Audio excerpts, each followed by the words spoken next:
Gaza Strip pier project is completed, U.S. military says. Here's a summary of the article. Washington.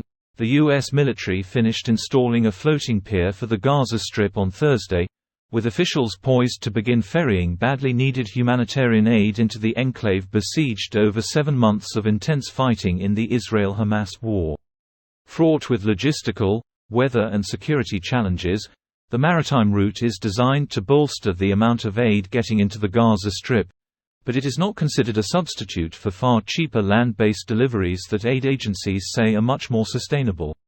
The boatloads of aid will be deposited at a port facility built by the Israelis just southwest of Gaza City and then distributed by aid groups. Aid agencies say they are running out of food in southern Gaza and fuel is dwindling, which will force hospitals to shut down critical operations and halt truck deliveries of aid.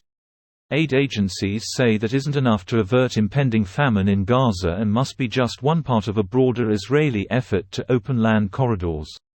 Biden used his State of the Union address on March 7 to order the military to set up a temporary pier off the coast of Gaza, establishing a sea route to deliver food and other aid. Sabrina Singh, Pentagon spokeswoman, told reporters that the project will cost at least $320 million, including the transportation of the equipment and pier sections from the United States to the coast of Gaza, as well as the construction and aid delivery operations.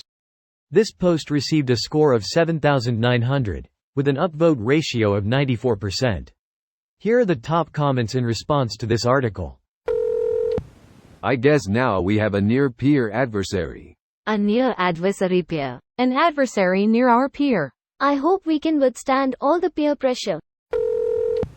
I'm never not impressed with the military's logistics. They got this done in a few months.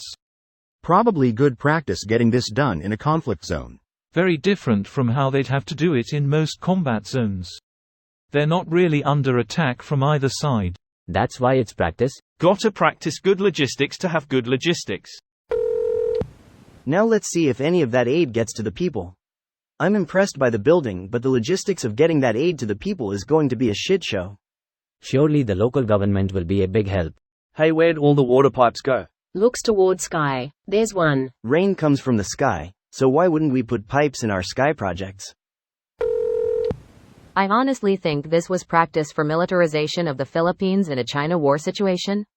TBF, the US excels at this, having placed artificial piers during its army-led Normandy invasion in WW2, the most massive amphibious assault in history, then making brand new ports or expanding old ones during the Vietnam conflict.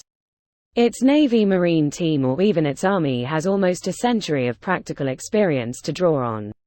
Sort of shows how rare big amphibious landings really are when the previous record holder was around 350 years previously, during the Japanese invasions of Korea in the 1590s. There was Gallipoli, WW1. But in a negative experience, don't do that sort of way. That's a good example as well, though the initial landings at Anzac Cove and Cape Helles involved around 40,000 men between both landings. The Imjum War of the 1590s is probably a bad example, as the second, much larger invasion landed unopposed. I'm probably making a silly comparison to begin with, given how rare opposed landings have been historically. I actually knew a few people that fought there, though of course they've passed away long ago now. I love my nation's logistics. Damn straight. No more dicking around with airdrops and local infighting. We're putting the food to the people who need it direct. The airdrops were mostly for show. This will hopefully transfer much more food with much less of it going to Hamas. Hamas finds a way. M2 Browning mounted to the back corner of an M916A2 20-ton 6x6 loaded with rice and beans go burr. Using bait to hunt is unsportsmanlike. How long will it last? Top minds in Hamas are already working on possible ways to launch the pier at Israel. This video was automatically created by Reddit to speech. The article and comments in this video were selected from Reddit according to their upvotes, and any paraphrasing was performed by smmry.com, without any human intervention.